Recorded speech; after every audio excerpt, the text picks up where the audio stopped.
आप सभी को सादर नमस्ते। जय श्री राम।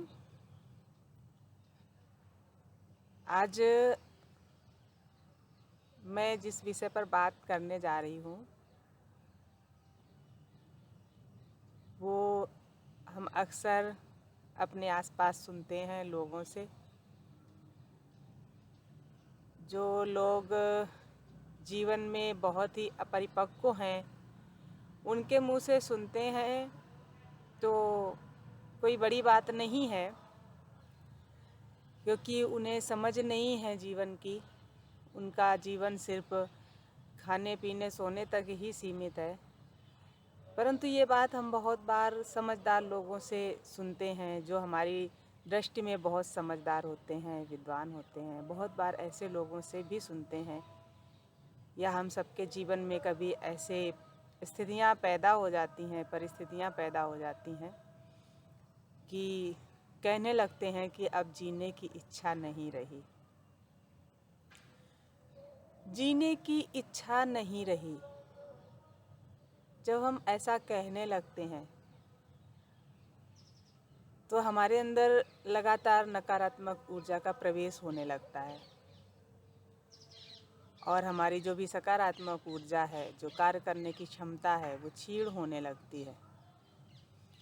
इसलिए हमें सदैव प्रयास करना चाहिए कि नकारात्मक ऊर्जा से जितने जल्दी हो सके हम बाहर निकलें, नकारात्मक विचारों से बाहर निकलें, ऐसे लोगों से दूर हो जाएं जो हमें ऐसे पलों में हतोत्साहित करते हैं, जो हमारी कमजोरियों को बार बार रिपीट करते हैं हमारे सामने, जो हमारी उन चीज़ों को बार बार दोहराते हैं हमारे सामने जिस कारण से हमारी ऊर्जा इतनी नकारात्मक हुई है, या जिस कारण से हम इतने दुखी हैं।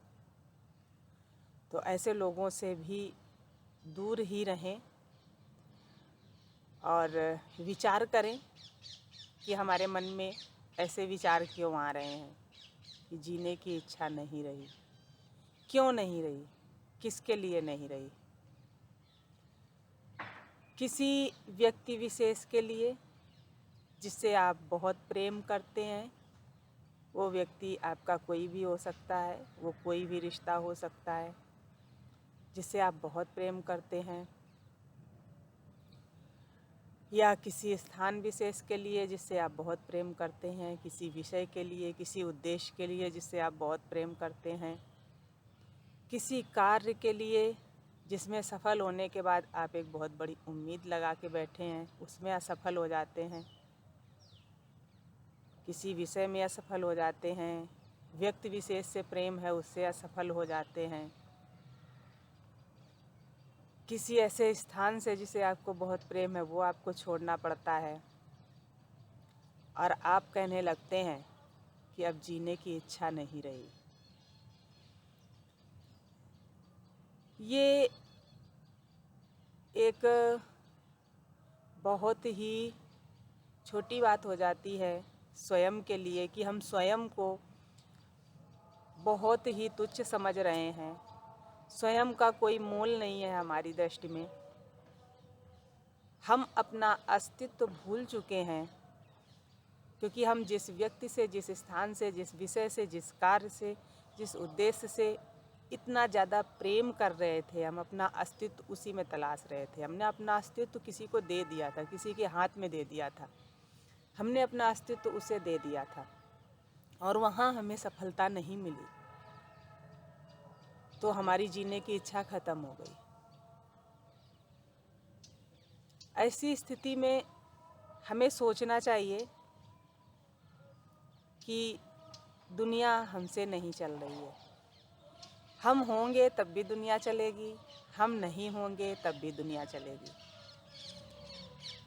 जिस भी व्यक्ति के कारण हमारे अंदर जीने की इच्छा नहीं रही है, हमारे जाने के बाद या हमारे रहते हुए भी उस व्यक्ति के जीवन में कोई और हमारा स्थान ले लेगा, हमारी जगह किसी और रिश्ते के द्वारा भर दी जाएगी। प्रकृति का नियम है। कोई कार्य जिसमें हम सफल नहीं हुए हैं उसमें कोई और सफल हो जाएगा। कोई स्थान जो हमें छोड़ना पड़ रहा है वो स्थान किसी और से भर जाएगा। कोई भी चीज़ हमारे बिना अधूरी नहीं है। फिर हम जीने की इच्छा ना रख के किसको बताना चाह रहे हैं कि हमारे ना रहने से आप परेशान होंगे, हमारे ना रहने से आपका जीवन डिस्टर्ब होगा। किसी का कुछ नहीं होगा, थोड़ी देर के लिए होगा, कुछ दिनों के लिए होगा। सब कुछ चलता रहेगा, निरंतर चलता रहेगा। निरंतरता ही इस सृष्टि का नियम है। हमारे चले जाने से कुछ भी रुकने वाला नहीं है। ये जो समय है, अच्छा हो या बुरा हो, समय का पहिया घूमता ही रहता है, एक जगह कभी भी स्थिर नहीं रहता है। इसलिए हमें इन चीज़ों से सदैव सीखना चाहिए कि हमारे रहने ना रहने से कुछ भी रुकता नहीं है। तो हमारी एक असफलता से भी हमें रुकना नहीं चाहिए।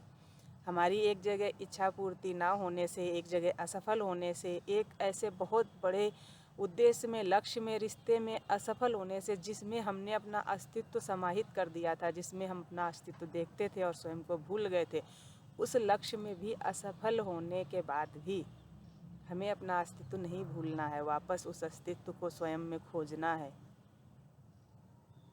हमारे उस जगह भी असफल होने के बाद समय नहीं रुकेगा, सब कुछ चलता रहेगा, सब कुछ निरंतर है। तो हमें क्यों बैठना है, हमें भी चलते रहना है। जीवन को समाप्त करने वाले या जीवन की इच्छा छोड़ने वाले हम कोई नहीं होते हैं। इसमें निरंतरता चलती रहेगी।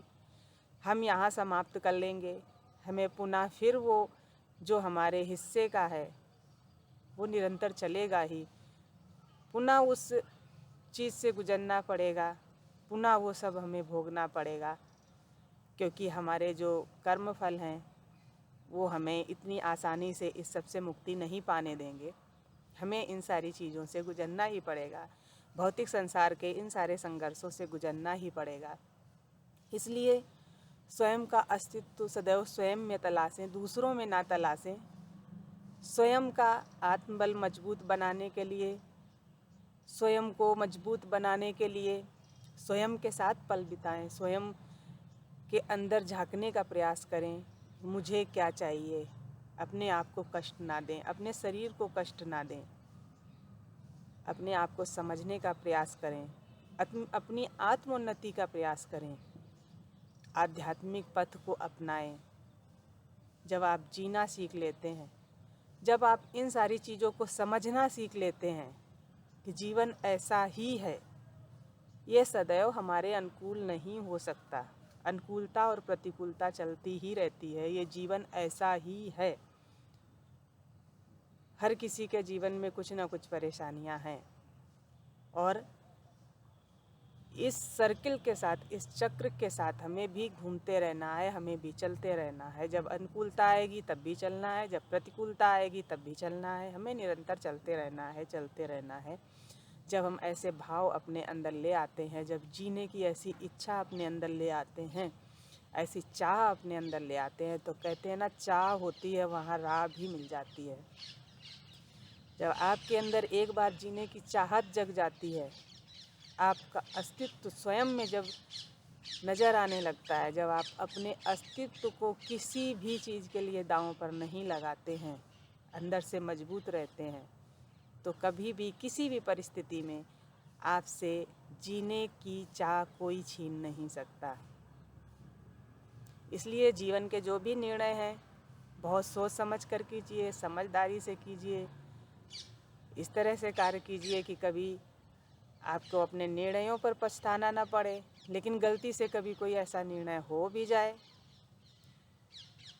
जो नहीं करना चाहिए था आपका, तो उसमें पीछे मुड़ मुड़ के रोना नहीं है। उसको आपको दूसरे सही निर्णय से, सही कार्य से उस गलती को भरना है, आपको सुधारना है। और जीवन जीने की राह कभी भी छोड़नी नहीं है, चाह कभी भी छोड़नी नहीं है।